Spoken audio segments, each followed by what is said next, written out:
So now I'm going to make the handle.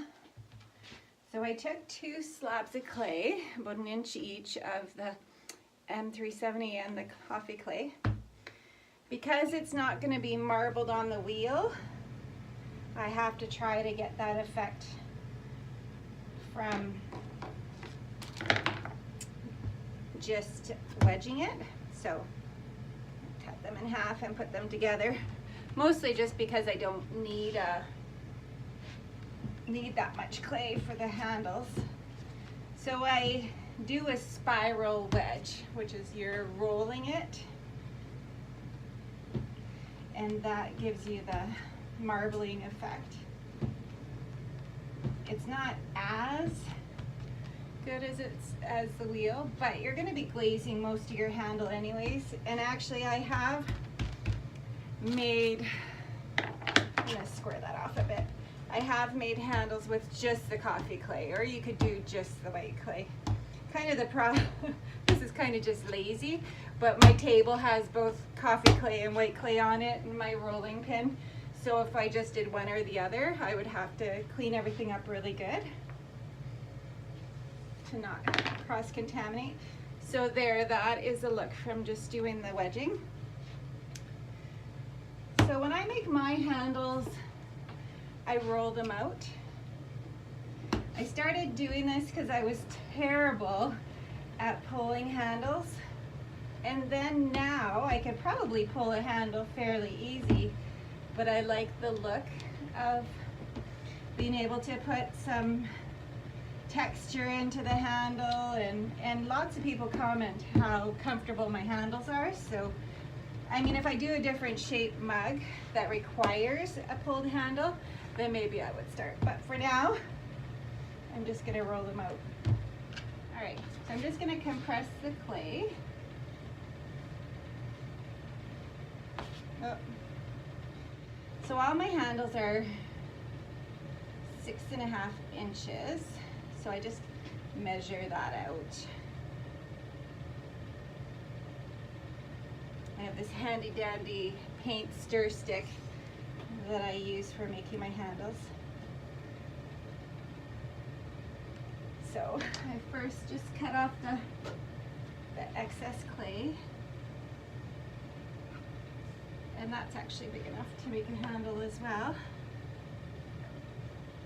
and so is that. So just set those aside, and then next I'm just making the shape of handle. I'll do it this way so you can see, just putting lines in it and I just wing it. Some people have like something they trace, but this works for me. And I always do more than the amount of mugs I have, because it can look fine here and then you go to put it on your mug and it's just too big or too small or too thick or something. So it's nice to have some to choose from. So I do different textures. The one I like the most is just this little rolling stamp from Michael's in its little vine pattern. So I just roll that into all the handles. Easy, and then I just cut it out.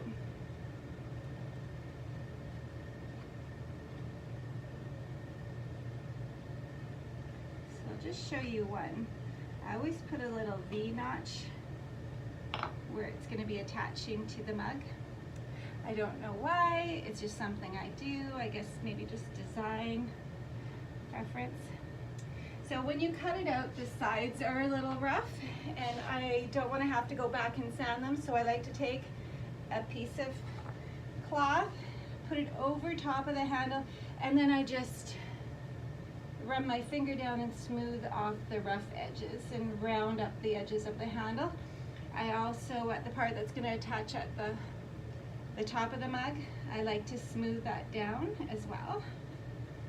And just flip it over and do the same on the other side. Smooth the edges, make the top attachment a little flatter. That way it kind of just, there's no bump I'll show you more when I'm attaching the handles, what I mean. Alrighty, that is it for handles. Oh, I should show you also. I take and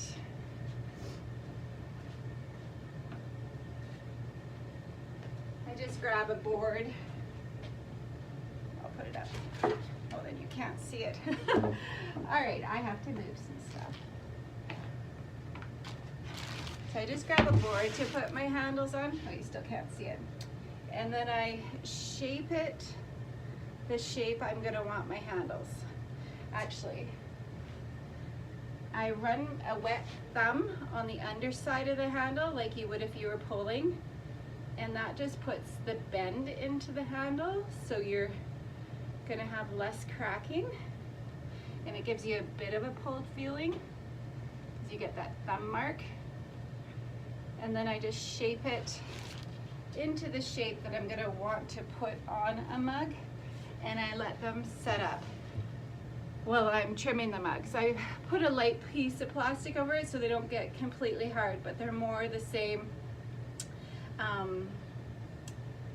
leather hard state as the mugs are when I'm ready to put the handles on.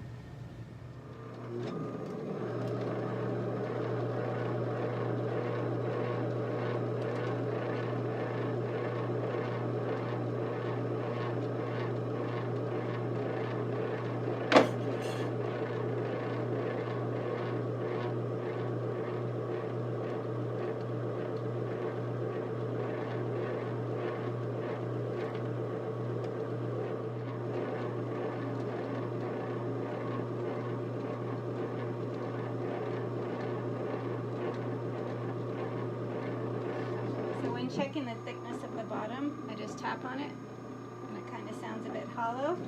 Then I know I've got it thin enough. You don't want to carry extra weight in the mug on the bottom.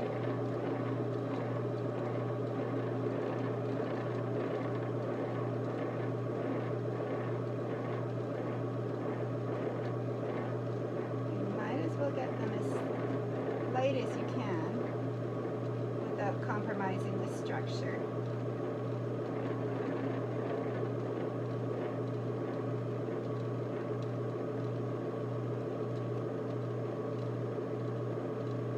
Even the trimmings on these are so pretty with the marble.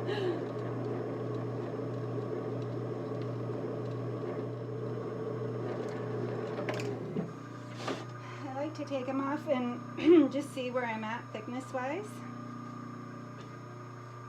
So this one needs a bit more. That's a nice thing about a Giffen grip is you can just take them off, check them out, put them back on. No centering.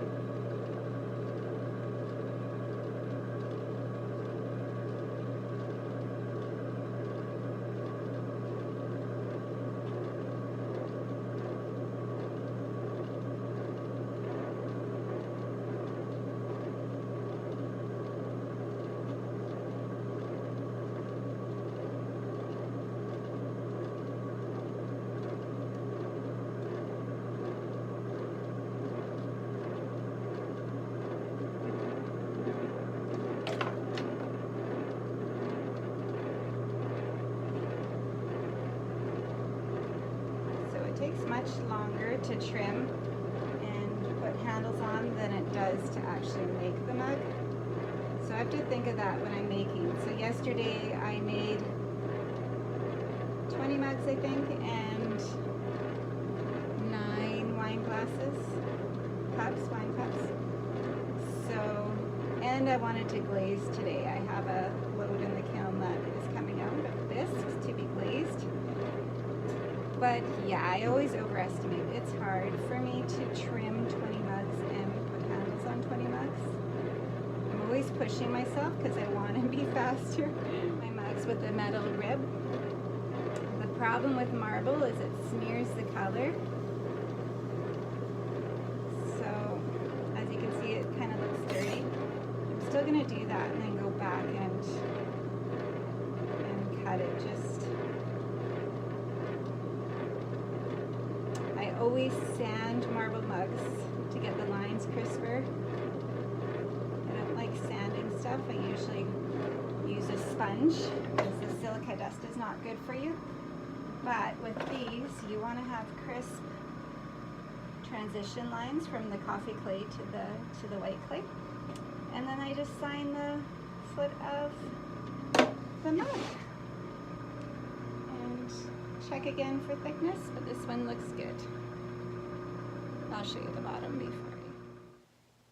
Okay, so 2 hours later, I've trimmed 10 mugs. I'm really, really slow at trimming.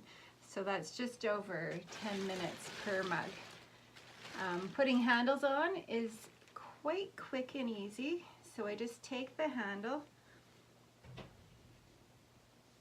Actually, these ones quite soft. I'm gonna get a firmer handle. There we go. All right, so there's a handle.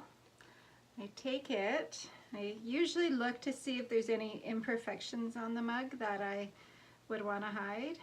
And there's a tiny little spot there. So that's where I will put the handle. I line it up as best as I can on my lap, and then I just kind of look at the profile and make sure that's good.